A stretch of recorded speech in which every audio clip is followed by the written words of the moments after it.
సముద్రమథనే లేభే హరిర్లక్ష్మీ harrow విషం భాగ్యం ఫలతి సర్వత్ర న విద్యా న చ పౌరుషం. అత్యంత పవిత్రమైనటువంటి ఈ చైత్రమాసంలో శుభోదయ వేళలో దేవదేవుడైనటువంటి శ్రీమన్నారాయణుణ్ణి, కలియుగ ప్రత్యక్ష దైవమైనటువంటి శ్రీ వెంకటేశ్వర స్వామి వారిని పరిపరి విధాలుగా శరణాగతి చేస్తూ ఉత్తమమైన ఈ చైత్రమాస శుభోదయ సమయాన్ని మనం చరితార్థం చేసుకుంటూ ఉన్నాం.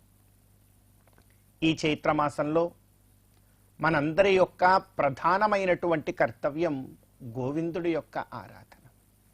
గోవిందుణ్ణి ఎంతగా భక్తి ప్రపత్తులతో మనం ఆరాధన చేస్తామో అంత గొప్పదైనటువంటి ఫలాన్ని మనం పొందగలుగుతాం. ఇంకా విశేషించి ఈ చైత్రమాసంలో శ్రీరామనవమి పర్వదినాన్ని నిన్నటి రోజునే మనం చాలా గొప్పగా జరుపుకున్నాం.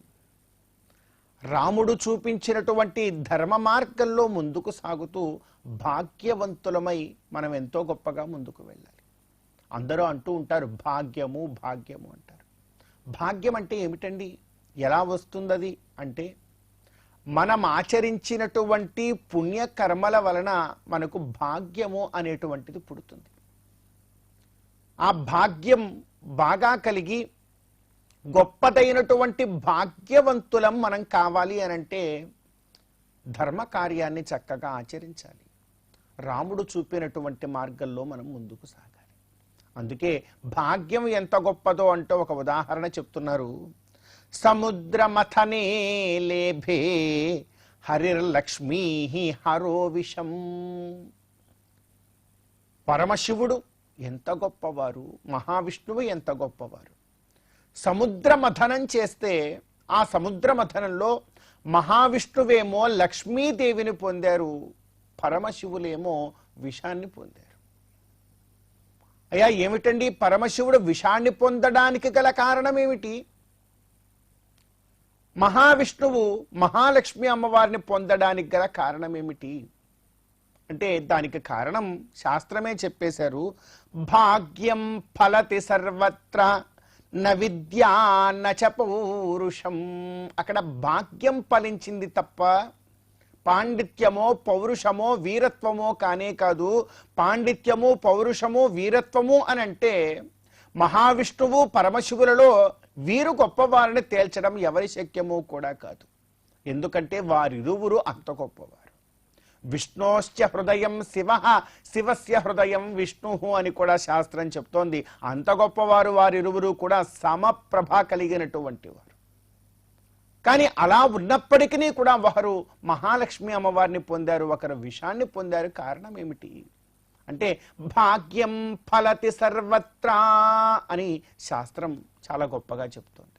దీంట్లో ఇంకా మనం సారభూతంగా ముందుకు వెళితే లోకమంతా కూడా విషమయం కాకుండా జ్ఞానజ్యోతితో లోకమంతా కూడా ప్రకాశించాలి అని జ్ఞానప్రదాత అయినటువంటి వాడు కనుక పరమశివుడు ఆ విషాన్ని స్వీకరించి దానిని కూడా కంఠములో మాత్రమే ఉంచాడు, బయటకు వదలడు, లోపలికి మింగడు.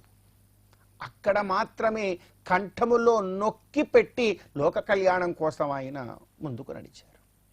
ఇదంతా కూడా ఎంత గొప్పదైనటువంటి విషయం మన పురాణాలన్నీ కూడా. కనుక ఈ విషయాలన్నింటినీ కూడా మనం అవగతం చేసుకొని చక్కనైనటువంటి వేదోక్తమైన ధర్మాచరణమంతా కూడా మనం చేస్తూ భాగ్యాన్ని పొంది భాగ్యవంతులమై ముక్తిని పొందేటువంటి ఒక చక్కనైనటువంటి మార్గంలో ముందుకు సాగాలి అని చెప్పి గోవిందుణ్ణి ప్రార్థన చేస్తూ ఈ చైత్రమాస శుభోదయ సమయాన్ని మనం చరితార్థం చేసుకుందాం.